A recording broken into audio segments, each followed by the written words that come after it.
अभी के मौसम में जो मौसम परिवर्तन हो रहा है, इसमें नाक कान गले की बीमारियां तीनों बढ़ती नज़र आ रही है। उसमें सबसे ज़्यादा गले की बीमारी और कान की बीमारी है। कान की बीमारी इसलिए बढ़ रही है कि हो क्या रहा है कि लोग के दिमाग में ऐसा आ गया है कोरोना के निकलने के बाद कि दवा सब नुकसान कर रहा है, हमारा इम्यून सिस्टम कमज़ोर कर रहा है। तो दवा लोग लेना नहीं चाह रहे हैं और अपने को प्राकृतिक से जो चिकित्सा है, भाप लेने का काम या कुछ घरेलू नुस्खा करते हुए अपने को ठीक करते हैं। होता क्या है कि उस स्थिति में लोग आते हैं जब उनका कान बिल्कुल ही गड़बड़ हो जाता है। गड़बड़ होने का माने आवाज़ कम जाती है, कान भारी हो जाता है, कान में सनसनाहट आए।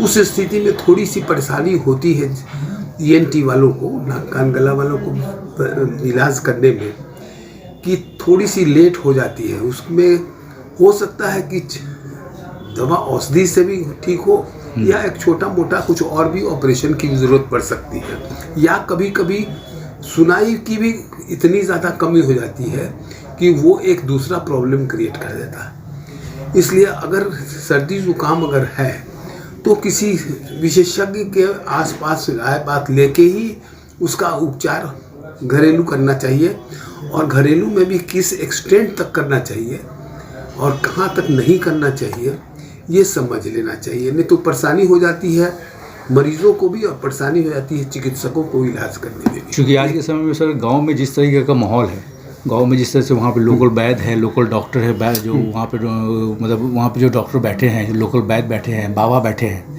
तो जो उस तरह का इलाज कर देते हैं और उसको परमानेंट उसको अपना पेशेंट बना लेते हैं, लेकिन एट द 11th आवर में फिर उसको पटना के रुख करवाते हैं। नुकसान हो रहा है, उससे काफ़ी नुकसान हो रहा है सर। इसके बारे में बताएं सर। उस पर तो अब सवाल है कि हमारे यहाँ तो रोड की सुविधा हो गई है काफ़ी अच्छी, आने जाने के लिए सवारियाँ भी हो गई हैं, तो थोड़ी सी परेशानी तो होती है जी। लेकिन अगर आके आसपास के कोई चिकित्सक से दिखला ले जो उसके विशेषज्ञ हैं तो उनको जरूर ही फायदा होगा। क्या सर वहाँ के जो लोकल वैद्य है, लोकल जो डॉक्टर है, लोकल जो बाबा है, उनको उनकी ट्रेनिंग हम लोग देते हैं, उन लोग को बुलाते हैं हम। वो इन दूसरे शब्द में कहलाते हैं वे लोग, माने आर्टिफिशियल क्वैक्स कहलाते हैं या जो कहिए। जी जी। तो उनकी ट्रेनिंग होती है। हम लोग क्या सरकार ने उनकी मान्यता दी है कि आप आके ट्रेनिंग लीजिए, ट्रेनिंग लेके अपने यहाँ जाइए। कुछ लोग ऐसे भी है सर जो वहाँ पे भूत प्रेत बाधा के चक्कर में फंस जाते हैं। तो नुकसान होता है, दोनों को नुकसान था। डॉक्टर को ट्रीटमेंट करने में नुकसान है और जिसको हुआ है उसको भी नुकसान है। तो ये तो लेट में आते हैं। हाँ, तो बाबा का तो चक्कर में नहीं पड़ना चाहिए सर, ये तो क्लियर हो गया। ये नुकसान करता है, तो किसी भी बीमारी के लिए नुकसानदार है। और वहाँ पे क्या होता है कि वहाँ पे परमानेंट वो अपना पेशेंट बना लेते हैं और एट द 11th आवर फिर पटना की रुख करवाते हैं। तो उसमें क्या होता है कि डॉक्टर को भी परेशानी होती है और इस हॉस्पिटल को भी परेशानी होती है। इस डॉक्टर को भी इलाज से सेटिस्फेक्शन नहीं होता है, मरीज को भी उस उपचार से सेटिस्फेक्शन नहीं होता है। तो सर इस पे रोक लगाने के लिए क्या किया जा सकता है? रोक लगाने के लिए देखिए केवल हम लोगों को करने से कुछ नहीं होगा, इसमें रोक लगाने के लिए बहुत सारी चीज़ें हैं। अभी मौसम के परिवर्तन में तो ये सबसे बड़ा कंट्रोल हम लोग का अपना है।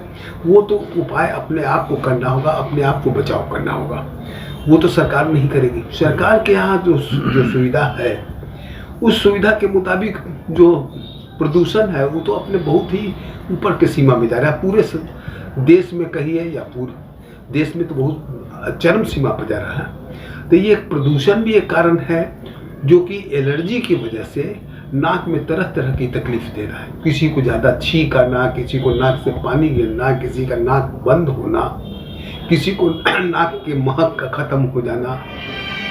तो ये जो चीज़ें हैं ये परेशान कर रही है। तो पोल्यूशन का ध्यान तो सरकार की तरफ से हम चाह के भी उसको कम नहीं कर सकते। रोड का पोल्यूशन आप कैसे कम करेंगे?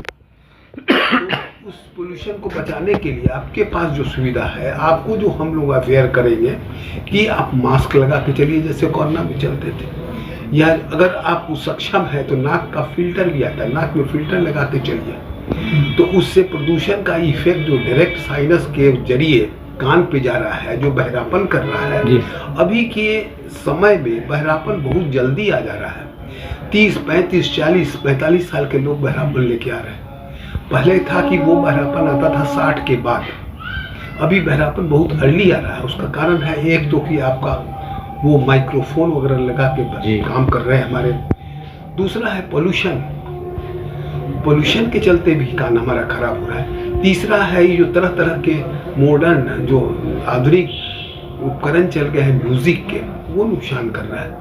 और यंग जनरेशन अभी जो है वो पसंद करते हैं वो हाई इंटेंसिटी वाले साउंड को, तो वो तो डायरेक्ट नुकसान कर रहा है। वो डैमेज अगर नुकसान किया तो कान का कोई उपाय नहीं रह जाता है। कभी कभी मशीन भी कान का ये कार्य नहीं करता है। क्योंकि आपके यहाँ सर ईएनटी का पूरा डिपार्टमेंट है, आप ईएनटी को पूरी तरह से अच्छी तरह से संभाल रहे हैं, सारे पेशेंट को बहुत अच्छी तरह से देखते हैं सर, देख रेख करते हैं, और क्योंकि सारे पेशेंट यहाँ से स्वस्थ होकर जाते भी हैं। जी। आपके इस हॉस्पिटल में, इस क्लिनिक में सर गरीबों के लिए क्या योजना है? गरीबों की योजना बहुत सारी है।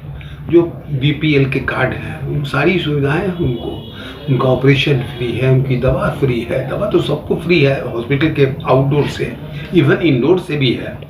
लेकिन बीपीएल वालों को तो सारी चीज़ें। उसके बाद एक योजना जो चला है, क्या कहलाता है वो, प्रधानमंत्री रोजगार स्वास्थ्य, उसमें तो 4-4, 5-5 लाख तक का जो ये है ऑपरेशन तक की सुविधा है फ्री उन लोगों को। इसलिए गरीब करने से अब नहीं हुआ। अब गरीब को हर तरह की सुविधा है, खाली आपको जागरूक होना है कि हमको क्या सुविधा मिला हुआ है। तो कुल मिला के बात होगा कि जो अवेयरनेस की कमी है उसको पूरी तरह से क्लियर करना है। तो इसको कौन करेगा? इसको हर आदमी टीवी नहीं सुनना चाहता है, हर आदमी रेडियो नहीं सुनना चाहता है। तो इसका है कि गांव में जो उसके जो वहाँ के जो संगठन के, गांव के जो संगठन के जो हेड है, मुखिया हो या जो हो जी, या वहाँ के मंत्री हो या एमएलए, उनको अवेयर करना चाहिए अपने एरिया में। खाली अपना प्रचार नहीं कि हमको वोट दें, ये प्रचार होना चाहिए कि पब्लिक को फायदा कैसे हो, कैसे फायदा हो। अभी आपके क्लिनिक में गरीब आएंगे तो निसंकोच आपके पास आएंगे और अपना इलाज करा के यहाँ स्वस्थ होकर जा सकते हैं। जी, ये पूरी तरह से क्लियर है सर? क्लियर कि मतलब गरीब के लिए यहाँ पे ऐसे बहुत सारी योजनाएं हैं जो गरीब यहाँ पे आके अपना इलाज करवा सकते हैं, बेझिझक आ सकते हैं, निसंकोच आ सकते हैं। अब उस गरीब को अगर हम लोग आउटडोर में कहीं कि आप क्या सुविधा देते हैं, आप यहाँ प्राइवेट